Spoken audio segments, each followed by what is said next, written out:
All attendees are in listen-only mode. Good afternoon, everyone. Today is Thursday, May 12th. I'm Donna Will, Professional Development Coordinator for the Developmental Disabilities Administration. We welcome you to the DDA's Rent Subsidy Program. On the panel today, we have Stephanie Jones, Director of Innovations with DDA, and Diane Dressler, Senior Associate with Community Life Resources. Before we begin, I'd like to go over a few things about the webinar. All participants are in listen-only mode. There are two options for listening to the webinar, by computer and by phone, and if you have trouble hearing, you may try switching by clicking on the appropriate button on the webinar panel. There is one handout for this webinar, and it is not yet loaded, but it will be soon. So we'll get to that in a little bit.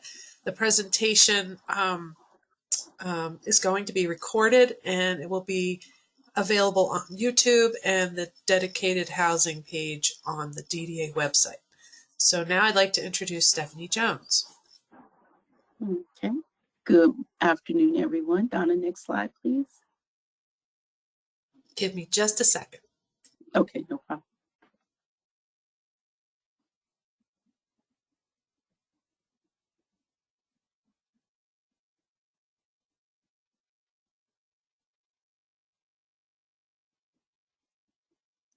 And again, my name is Stephanie Jones. I'm the Director of Innovations for DDA with the Maryland Department of Health.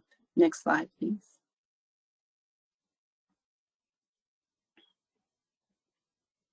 Our agenda for the day, we're going to cover DDA's housing commitment, the program overview, eligibility and prioritizations, role of the housing support specialist, applying to the waitlist, submitting documentations for participant approval, searching for housing, unit approval, signing the lease, and ongoing assistance. Next slide, please. DDA is committed to develop quality, affordable, accessible housing for people with developmental disabilities in safe locations where they can access support services, transportation, employment, recreation throughout their lifespan. We will do this by increasing awareness of housing issues experienced by individuals with developmental disabilities within internal structure as well as external partners, stakeholders, and community at large. Working in partnership with M.P.A to increase housing options for individuals with developmental disabilities in Maryland, promoting an understanding of the link between self-determination and housing as a critical part of people being able to control their own lives. And Diane, I believe you're next. Next slide, please. So good afternoon, everyone. I'm Diane Dressler. I'm a Senior Associate with Community Life Resources and am working with DDA on its housing initiatives. To give you some background about the Rent Subsidy Program, a Supported Living Advisory Committee was established by DDA in 2018 to consider possible ways for DDA to promote housing that is separate from services. So housing where people have an opportunity to rent or own their own home and receive the services that they need and want in their life in their own home. So that committee met for about a year and made a recommendation to DDA in January of 2019. That one of those recommendations was for a rent subsidy program. This recommendation was adopted by DDA in the next month in February. The funding for this rent subsidy program is from DDA. It is not funded through a Medicaid waiver. Just to remind folks, Medicaid will not pay for any room and board costs, and of course rent is considered a room and board cost. The program requirements were established by DDA, and a wait list has been created, which we will tell you about in a little bit. And there's also a referral process, and both the wait list and the referral process are managed by the Maryland Department of Disabilities in partnership with DDA. Income, eligibility, unit approval, and rent payments are managed by the Maryland Department of Housing and Community Development. So I think it's important to note that this DDA rent subsidy program is really a partnership between DDA, the Maryland Department of Disabilities, and Maryland's Housing Department. Next slide.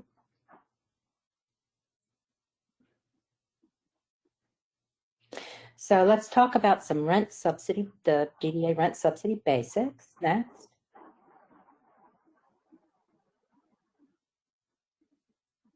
So first, I want to review what a rent subsidy is. With a rent subsidy, a person pays a share of the rent that is equal to a portion of their household income. Generally speaking, that portion of household income that they need to pay for rent is 30%. And when I say household income, it includes the income of anyone who is living in the apartment other than a live-in aid. If someone has a live-in aid, their income is not counted. Otherwise, if someone is living with family or with roommates, their income is all added together, and their share of the rent will be 30% of that income. The person's share of the rent will increase or decrease with any changes in income. So, of course, when income's up, their share of the rent will go up. If income goes down, their rent will also go down. The difference between the person's contribution to rent and the actual rent for the unit is the subsidy. So people pay 30% of income for the rent, and the remaining rent is paid for by the subsidy program. And the subsidy is paid directly to the landlord. It is not paid to the person. So the state or federal agency that has the subsidy program will pay the landlord directly. Next slide. I have examples here for a one-person and a two-person household for how a rent subsidy program works, using, fictitious rents and incomes. So in example one, for a one-person household, the rent for this fictitious apartment is $1,250 a month.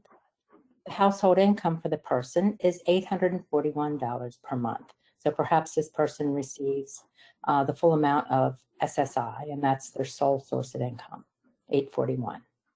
Their tenant share of the rent is 30% of their income, which is about $252. And the remaining rent that the tenant does not pay is the subsidy. So in this instance, it's $1,250 for the rent, minus $252 for the tenant share of rent, and the subsidy that's being paid for by the state is $998. The two-person household example is structured exactly the same way, except that it shows that when two different people are living there, their incomes are added together. 30% of that income is calculated. In this example, the total household income for the month is $1,991. 30% of that is $597.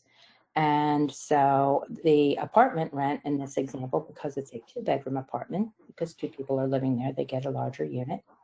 The rent's a bit higher at $1,500 a month. So $1,500 for the rent minus the tenant contribution of $597 means that the subsidy amount to the owner is $903. Donna, next slide. The DDA rent subsidy program is a tenant-based rent subsidy. What do we mean by tenant-based?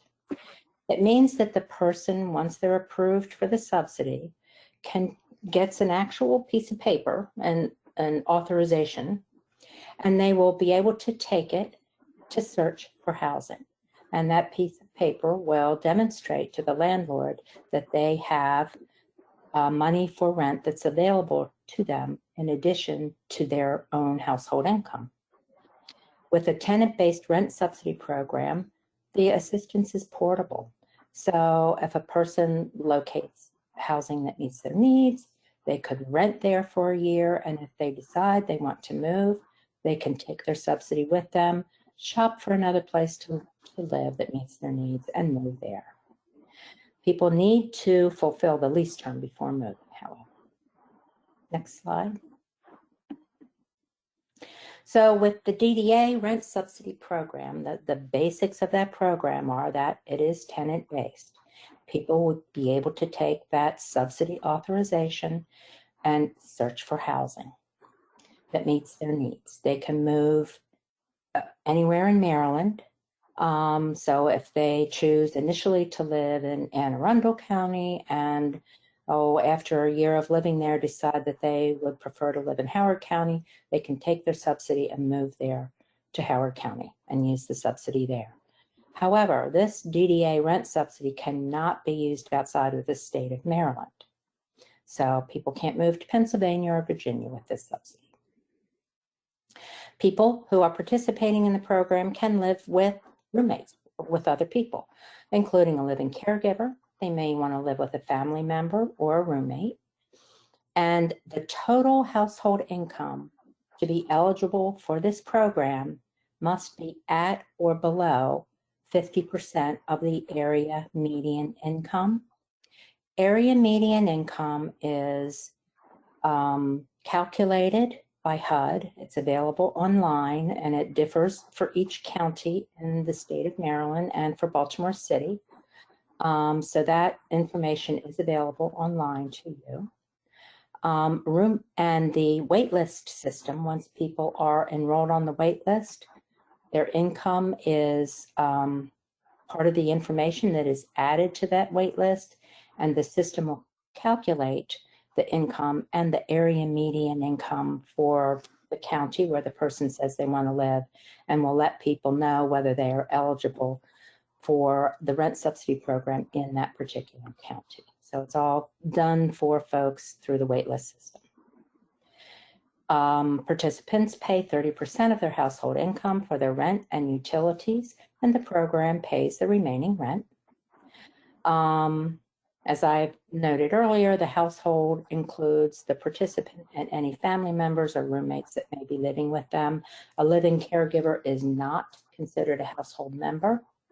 Therefore, their income is not included as part of household income. The maximum rent for a unit, an apartment, is based on the federal fair market rent for the location of the unit and the size of the unit. So the rent for a one-bedroom unit in Cecil County would be different than the rent for a one-bedroom unit in Montgomery County. And that is all information that is available from the federal government. If you Google fair market rent, you can come up with the rents that the federal government has stated would be fair market rent for different locations throughout the country, and certainly throughout Maryland. Leased units can be apartments, townhomes, or rarely a single-family home.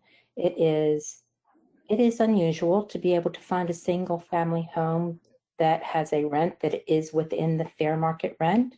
But if that can be found and the household has a need for the number of bedrooms, then they can rent a single-family home. It's just much more unusual. Next slide. The eligibility criteria for the DDA rent subsidy program are listed here. So people need to be at least age 18. There is no upper age limit for the program. The person needs to be receiving at least one service that's funded through a DDA waiver, or they need to be on the DDA waitlist in the crisis resolution category. So they either need to be enrolled in the waiver and getting one service or be in crisis resolution on the waitlist. As I stated earlier, household income must be at or below 50% of area median income where the unit is located. The person cannot currently be housed with a rent subsidy from another public source or living in public housing. So, as an example, if a person has a Section 8 or housing choice voucher and they are renting with that, they would not be eligible for the DDA rent subsidy program because they already have a subsidy that will help them address their housing costs. Now, a note here, DDA is not doing any kind of credit or criminal background check as part of being eligible for this program. However, when people go search for a place to live, search for an apartment, the landlord will likely do a criminal and credit check. So it's important that people understand what their credit score is in particular, whether there are any criminal background issues that may be a barrier, and work on overcoming those barriers with their housing support service specialist. Next slide. Within that eligible category, which is a lot of people, so they're over age 18 and they're getting a waiver service or from DDA or on the wait list, and they have income that's at or below 50% of area median. So that's a fairly large group of people. Within that group, DDA has prioritized the subsidy in the following order. So the top priority for this subsidy are people who are currently receiving funds from DDA for rent.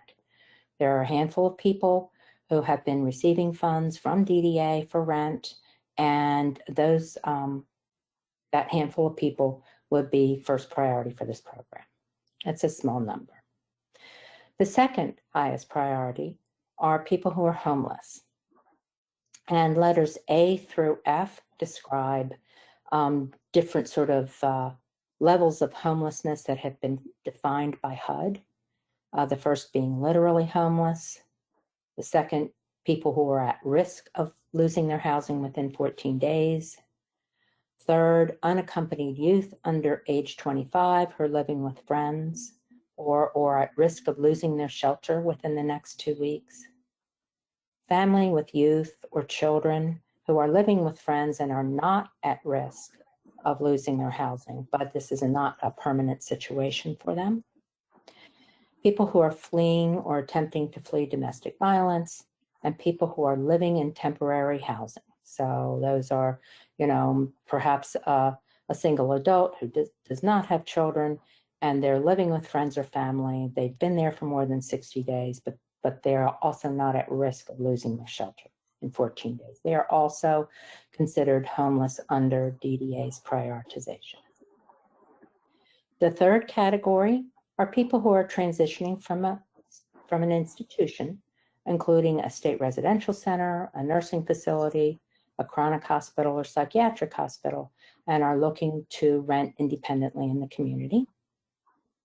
The fourth are people who are living with a caregiver who is age 55 or older, or who is perhaps younger than age 55, but are no longer able to care for the applicant. So perhaps someone is living with a parent who is age 50, and for whatever reason, they are no longer able to care for the person. Then they would also fall under priority 4.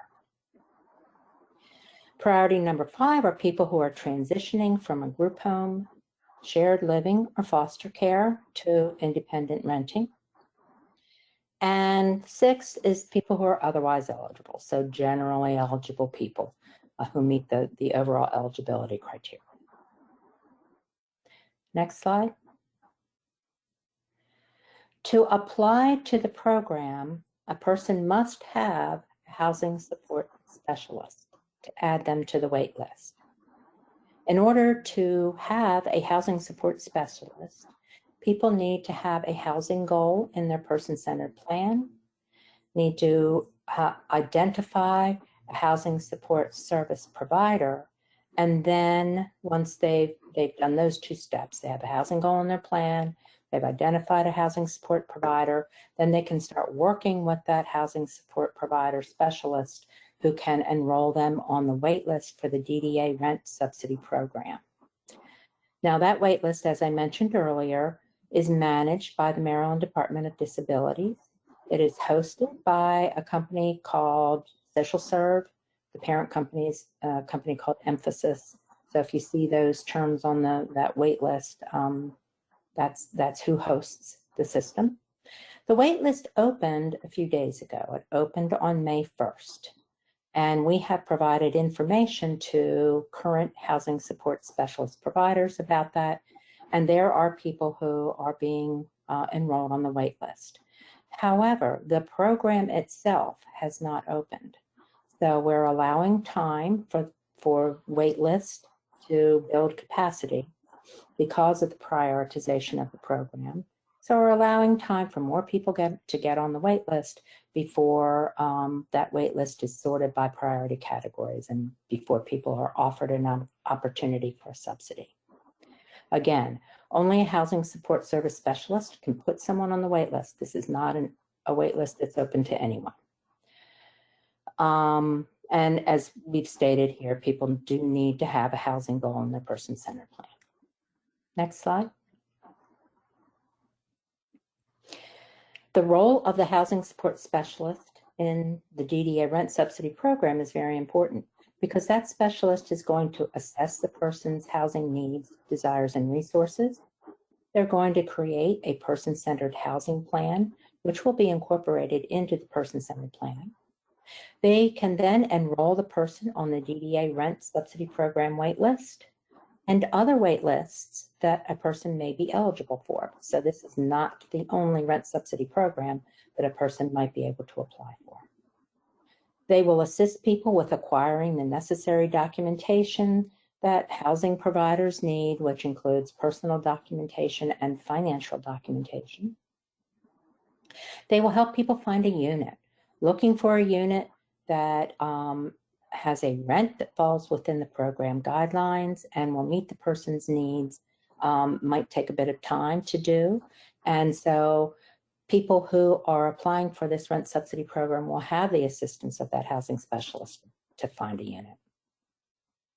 The specialist will also help people with the leasing process and with transitioning from where they're living currently to their new home. And then they will provide ongoing support and assistance for successful tenancy. So the housing specialist doesn't go away once the person rents their apartment.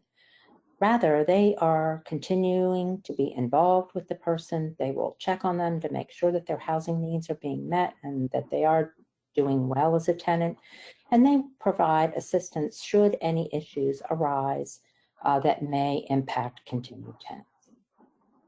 Next slide. So the process for the rent subsidy is laid out here. First, the wait list will be sorted by the Maryland Department of Disabilities based on priority status and then date and timestamp within priority.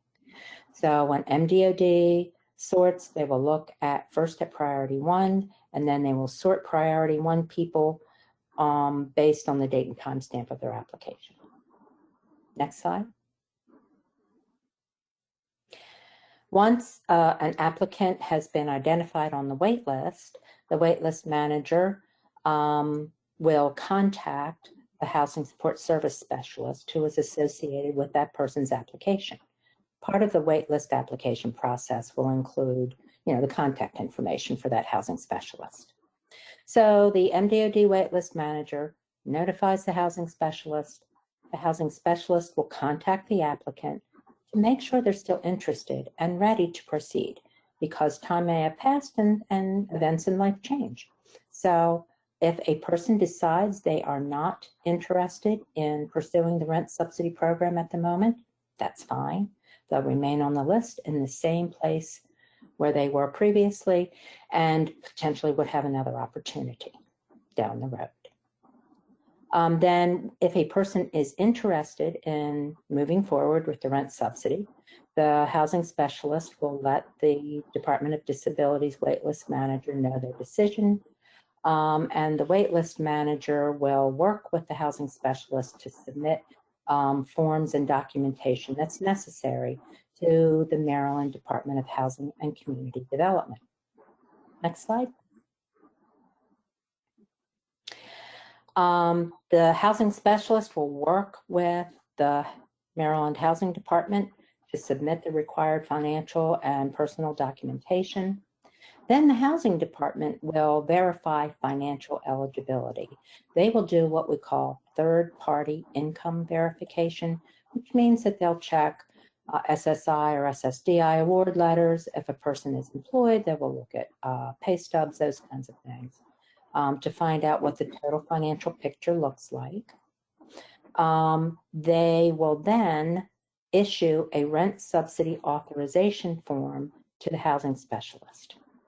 The housing specialist will help the applicant look for a place that meets their needs, and then will submit a form to the housing department that says, this is the apartment that this person has selected to live in. Please proceed with ensuring that it's okay to rent this apartment. The housing department then inspects the unit. There is an inspection process that is required. It is very similar to the inspection process that is used for the Section 8 or Housing Choice Voucher program, and it makes sure that the unit is in good repair and is a quality unit. And then DHCD, the housing department, will also approve the rent for the unit. They'll take a look at the rent and they'll say, yes, this looks like a reasonable rent for this particular unit.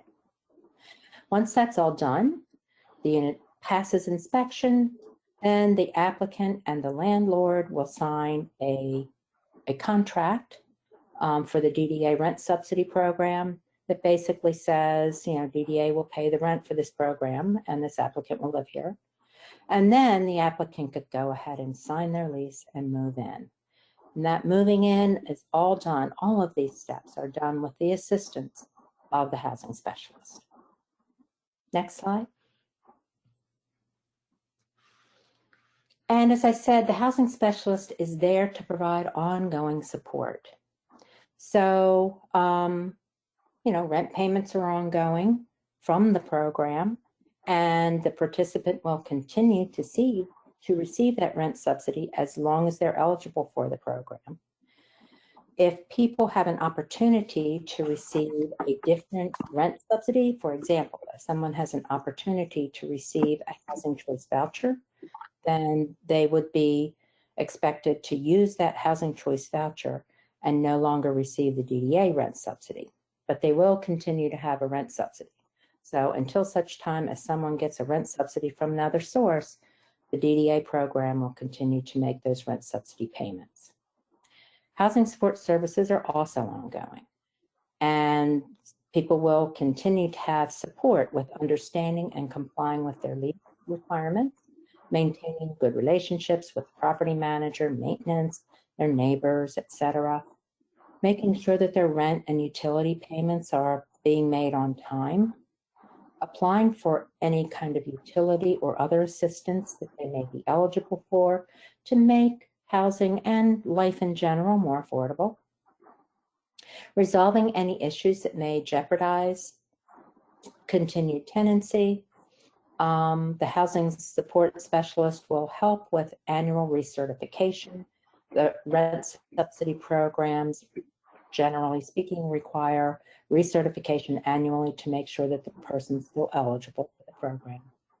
And then should the person choose to move, the housing specialist is there to help them look for another place and help them move. Next slide, please.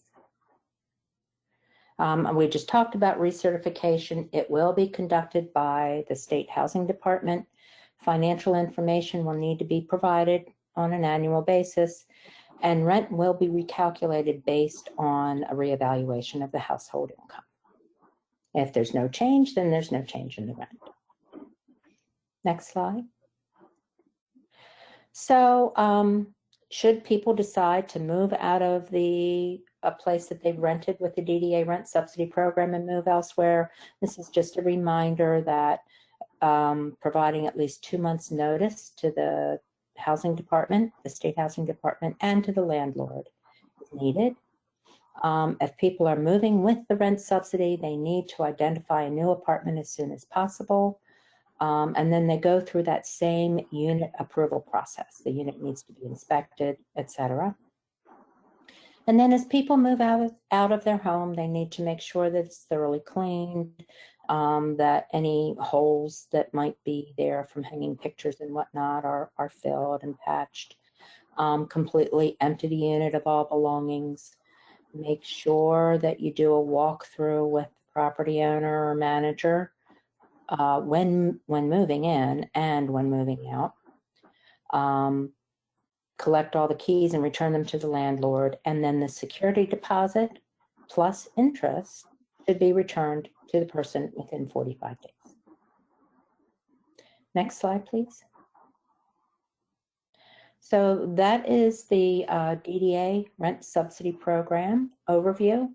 And I think we can open things up for questions now. Okay. The first few questions are all about the handout. Donna is working on getting that posted for us, and it will also be on the DDA housing portion of the DDA website you can go to after this is all over. Our first non-slide handout question is, what expenses are used to capture the total household expenses? Does it only look at rent, or does it include utilities and food, and et cetera? The rent subsidy pays for rent. There is something called a utility allowance that is applied to the overall eligible rent for the program. So when we look at those fair market rents, it's what we call a loaded or a total rent, which includes the expected amount of utilities. For example, on fair market rent, if it says the fair market rent for a one-bedroom apartment is $1,250, that would include a utility allowance of probably about $80 to $100 per month for those utilities. All of that would be explained to the participant when they're getting ready to participate in the program. Then we'll look at those details about what the fair market rent is for the area and what the actual rent would be that a person could search for an apartment and those kinds of things. It does not include any cost for food. So this is just related to rent and utilities. Just a note that sometimes the utility, a utility allowance is an average that has been calculated by HUD for what utilities should be for a unit of that size, with those energy sources, with those sides of exposure. You know, those kinds of factors are considered in a utility allowance, but it's not unusual for the actual utility bill to be a little higher or a little lower than the utility allowance. So it's important to note that when people get their utility bill, they need to pay the whole bill. They will not receive a check from anybody to help pay their utilities. They need to pay the entire bill. And that is why people are encouraged to apply for the Maryland Energy Assistance Program, which will provide financial assistance for utility bills. Did that cover that question, Stephanie? Yes, I believe it did. Okay, the next one is, how does income calculations work? My daughter has a job, but her wages vary by the month, which affects how much her SSI she gets. So it's hard to predict how would that work. Right. Yes, and that's not an unusual circumstance. There are guidelines that the Department of Housing and Community Development will use. These guidelines were created by the Federal Department of Housing and Urban Development, by HUD, for the Section 8 or Housing Choice Voucher program. But those guidelines for calculating rent will be used for the DDA Rent Subsidy program. And so they, in general, it takes a look at several months worth of income and averages the income over several months. And that's how they would calculate monthly income. Thank you. Just FYI, the handout has been uploaded, so you can download it at this time. Okay, so the next one is, if an individual has already been living in a rented apartment, can they still apply for this subsidy? And my initial, go ahead, Diane. That depends on whether they're living in their apartment already with a rent subsidy or not. So if they currently have a rent subsidy, or if they are living in like a HUD 811 unit that has a rent subsidy attached to the unit, they would not be eligible for the DDA Rent Subsidy program. But if they're paying rent out of pocket, maybe families assisting with those rent payments, then yes, they would be eligible for the DDA rent subsidy program. Thank you. Next question is, my adult son who receives SSI and is on the Community Pathways Waiver is already in an apartment but in need of rental assistance. 2 questions. First question is, will the fact that my son already is in an apartment, hold on, that my son is already in an apartment put him lower on the wait list? And 2, since the apartment mate is also disabled, how does that work if both of them receive the subsidy? All right, so the answer to part 1 is he would be eligible for the program, but he would not be prioritized for the program unless there was a risk of homelessness because the rent is so high and it's, rent payments are in jeopardy of being made or something like that. The answer to part 2 is that 2 people who are individually eligible for the DDA rent subsidy program will be able to live together in the same apartment, same unit, and that 50% of area median income requirement is waived for the total household income. So they each individually must have income that is below 50% of area median. But together, because they're both eligible for the program, together their total household income can go above 50% of area median. People still pay 30% of household income for their rent and utilities, and the subsidy would pay for the remaining rent. Okay, next question. If an individual currently participates in a voucher program, can the individual apply for the DDA rent subsidy program if they feel the DDA rent subsidy program will be better? I think we've answered that one, but you can readdress it. I think we've answered that. Yeah. So if they're already getting a subsidy in any kind, they cannot apply. Can you tell people where to find their area median income? I know you can find it on IRS. And put in your like area median, like I might Google Baltimore County area median income, and it comes up. It's a Google search kind of thing. DHCD, the Maryland Department of Housing and Community Development, also has some information on their website, but I usually just find it easier to Google it. Okay, that was this next question too. How does this relate to housing support services offered? Well, the housing support service is broader, certainly, than this rent subsidy program. The housing specialist will be able to help people with all kinds of housing issues, including applying for other rent subsidy programs, considering homeownership and applying for a mortgage, working on any kind of issues that need to be managed during tenancy, like budgeting, making sure rent payments get there on time, supporting people to be successful. So housing support services are quite broad with regard to this scope. And this DDA rent subsidy program is just one tool that the housing specialist can use to help someone meet their housing goals. Great, thank you. How long does it take once an individual is placed on the DDA rent subsidy waitlist to have their information reviewed and approved or denied?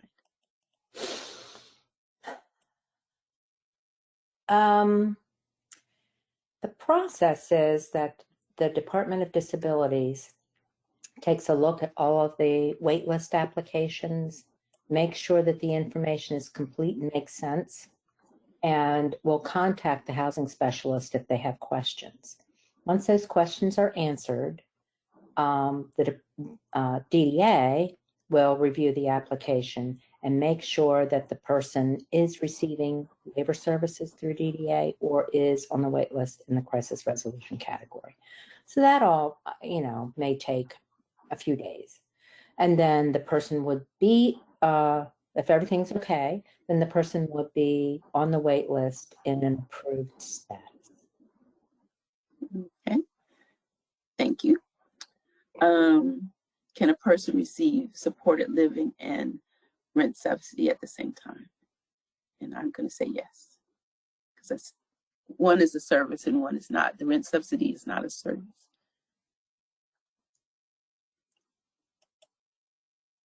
Do you agree, Diane? Oh, absolutely. Okay. Is the program different than Section 8 voucher wait list per county? If so, can you be on both waiting lists at the same Yes, time? and yes. And yes. It's a different program.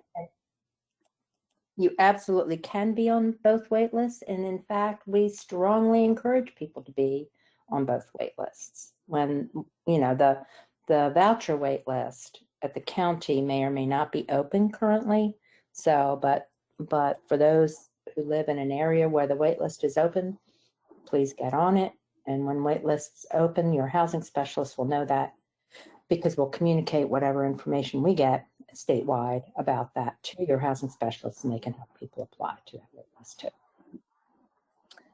Can a family member be identified as a caregiver? Yes, as long as the family member is not a spouse. Okay.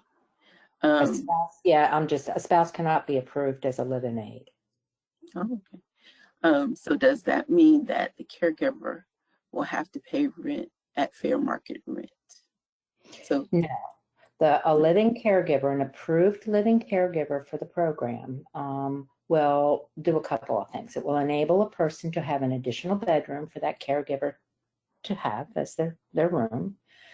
And the living caregiver's income is not part of the household income for the program.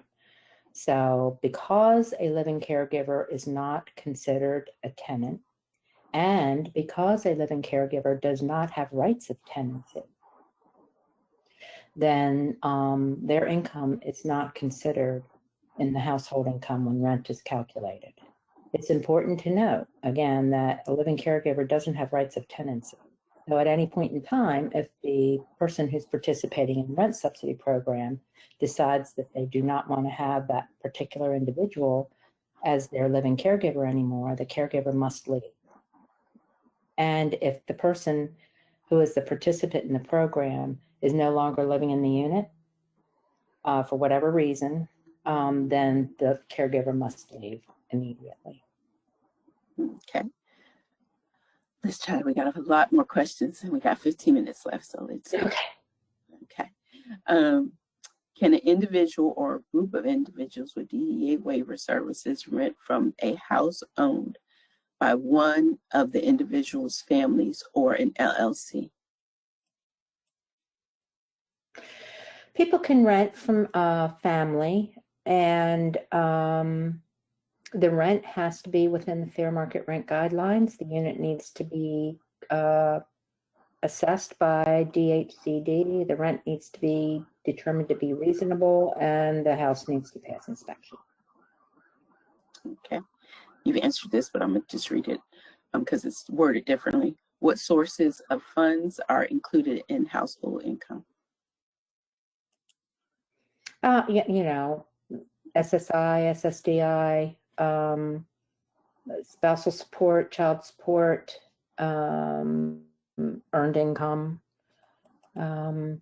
Things that are not included would be funds in a special needs trust if the person does not have direct access to those funds, and funds in an ABLE account are two examples of funds that are not counted as income or assets.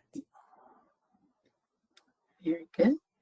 Can you complete the application process in social serve if the person is older? I thought there was an age limit.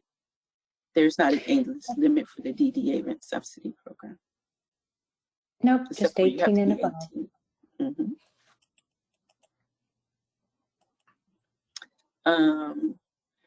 Where will we find fair market rental rates and eligible income amounts level for the different Maryland jurisdictions? So that's an easy Google. It's just Google HUD, HUD, FMR, and the website pops up. Then you would select the year that you want to know the fair market rent for. So you're going to select 2022, to get the most current ones. You'll select the state of Maryland, and then you can select the county within that state, so you can select Baltimore County, and it would give you the fair market rent for a 1-bedroom through 5-bedroom, I think it is, unit in Baltimore County. Great. And you'll have to go back, but this is how do you add category 4 on social serve? So I wasn't sure what category 4 was. I guess they mean on the criteria. Yeah, I'm not sure. We have to go back and look at that. Well, priority 4 would be people who are living with a caregiver who's age 55 or older, or whose caregiver is not able to care for the applicant. And this is the waitlist system will collect the age of the caregiver or the date of birth of the caregiver, so that the waitlist system will be constantly updating that annually. So if somebody's 50, they put their age in, and somebody's on the wait list for 5 years, then, at some point they'll be 55 or over, right? The information about unable to care for the applicant, that's something that the housing specialist would assess and would attest to. Thank you. I can answer this one. How do we get a housing support specialist? If the person is already receiving waiver services, it's a service. So you work with your CCS to add a housing goal and to request that service through your PCP, whether it be an update or during the annual time meeting. I think that covered that. Let's see, another handout question. Let's see. When will the wait list begin to be sorted? It just opened May 1st, so. I don't think we've made that decision. So that's the answer to that. We don't know. Yeah, we can't really answer that right now. Wait to see the response.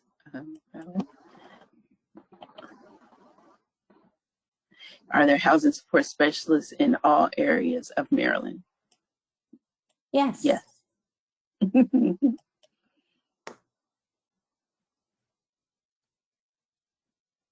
Yeah, Donna answered this one. How do you contact a housing support specialist? And Donna answered and work with your CCS. Correct. For individuals currently receiving funds from DDA for rent, is it required or preferred by DDA that these individuals are moved to a rent subsidy program? It is not required. It's suggested, but not required, that they move to the rent subsidy program.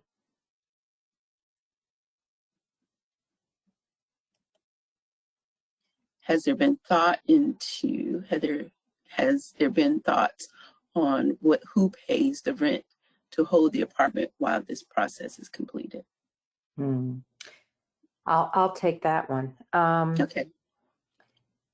Because the unit needs to be inspected and needs to pass the inspection prior to the person being able to lease the unit under the program, it is strongly discouraged to sign a lease for the apartment before that happens. We understand that sometimes a person may lose an opportunity for an apartment. The rental market's pretty tight right now, and apartments are going quickly. But if a person signs a lease for an apartment that is not approved to receive a subsidy, then they could potentially be obligated to a 1-year lease with no rent subsidy. and we don't want that to happen. So if the landlord's asking for some kind of financial retainer that's not included as a lease, that is not something that DDA is paying for. And, you know, that would be something you would have to negotiate individually, but do not sign a lease until the unit is approved. Right. And that's the subsidy is paying for the DDA rental subsidy is paying for, because I don't want it to be confusion. Right. If a person is in a low income rental, in this person's son case, that's a 60% unit, even though they qualify for the 30% unit, are they eligible for the DDA rent subsidy? So the answer is, if the person meets the eligibility criteria, yes, they would be eligible for the rent subsidy. Given the information in the question about a 60% unit versus a 30% unit, that tells me this is a low-income housing tax credit property, and they will accept the DDA rent subsidy. In fact, there's a new law in Maryland that passed last year that requires all housing providers to accept any kind of source of income that will help pay for rent, and the DDA rent subsidy program will need to be accepted by all landlords.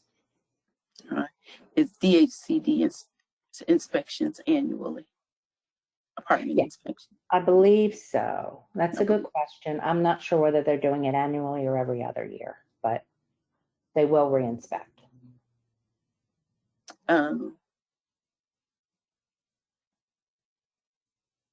Let's see, where can we find information on what amount an agency can take from an individual SSI percentage of rent, utilities, or any other expenses? An agency. So the rent subsidy program is not available in a provider-owned or controlled setting. It is not available in a group home.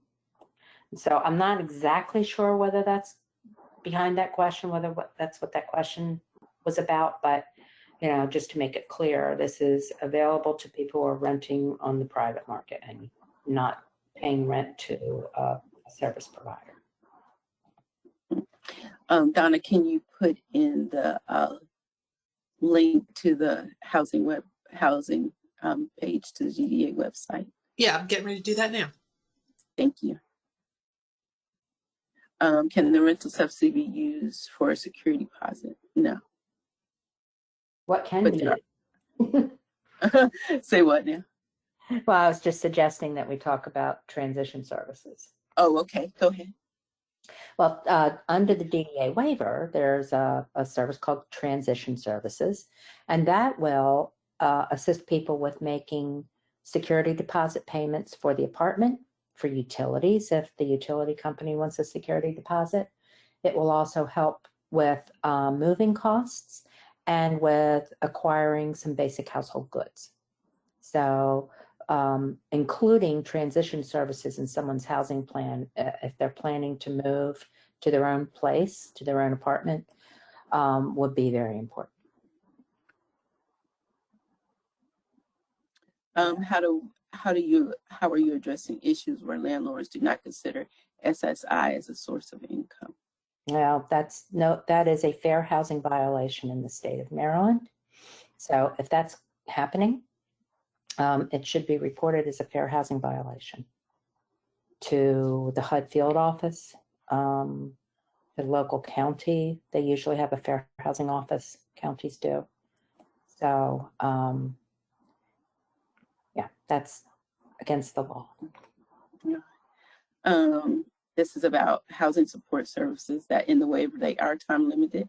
It's 175 hours a year, but it can be re-requested as needs are justified annually.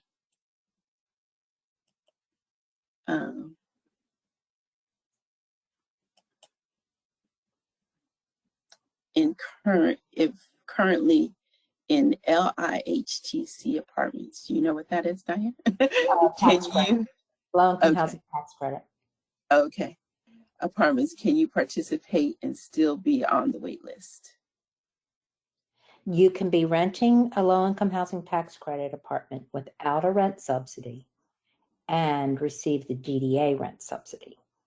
Okay, but if you're renting a low-income housing tax credit unit and also receiving some kind of project-based subsidy or Section 8 voucher, then you would not be eligible. But if you're not getting a rent subsidy and you're renting a LIHTC unit, yes. Okay. Apply. Someone's asking for a list of housing support providers. Please contact your CCS and they should be able to provide you with that list.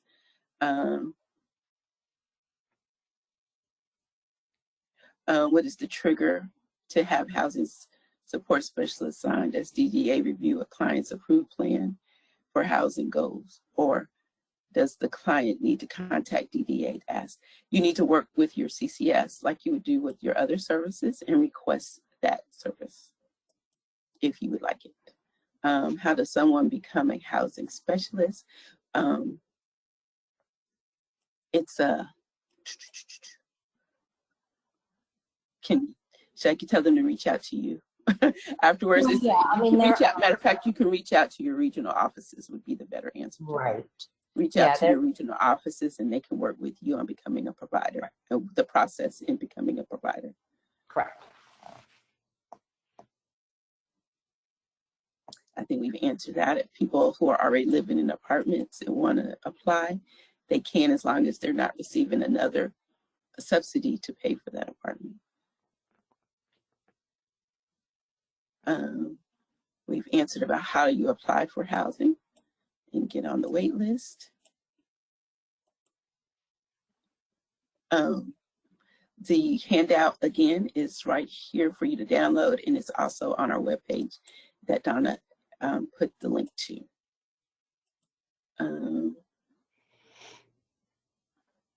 This is asking about money, so.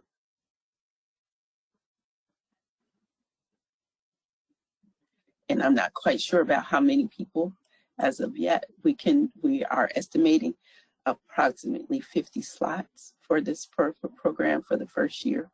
And we'll look at the need and adjust accordingly.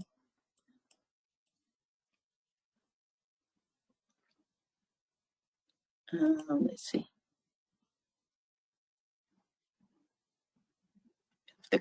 If the person is currently receiving state-only funding for housing and does not want to participate in rental subsidy program, then they can continue to receive their state-only funding. Let's see, we got 1 minute. We got some thank yous. You're welcome. I want a couple seconds at the end. Okay, let's see. How did the provider selection? Work with your CCS on finding or call your regional office if they want to know the name of a housing support provider.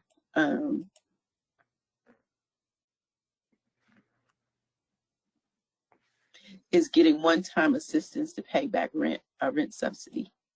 No. All right, and it is 12:59, so you can close out. I'm gonna. And I just wanted to take a couple seconds to say, this is really exciting.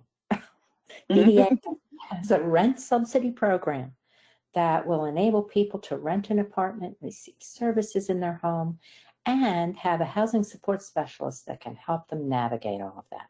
And I just think that, you know, if any of you recognize my name or know me, I worked for DDA for 32 years, and I've been working on housing issues currently as a consultant for the last 20 years. And I just think this is very exciting. So I just want Diane, I want you to answer this last question real quick, because I think it's important. If my daughter has money saved in her ABLE account and wants to use that towards her rent some months, does this count as income? It does not, but there's a special role if one of her sources of income is SSI.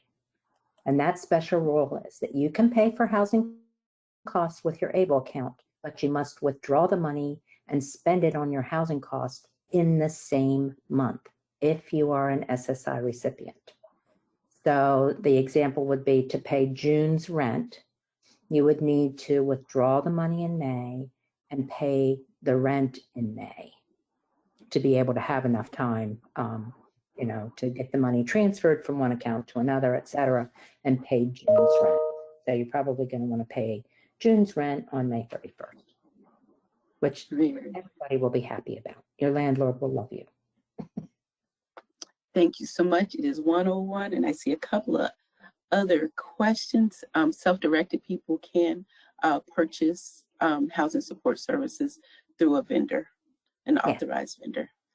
And I thank you all for joining this afternoon. I don't want to go any further over your time. So if you have any additional questions, feel free to email me or Diane, and we will respond as soon as possible. And we will also include them in a future FAQ that will be posted on the DDA website. Thank you again, and everyone have a good afternoon. Thank you, everyone.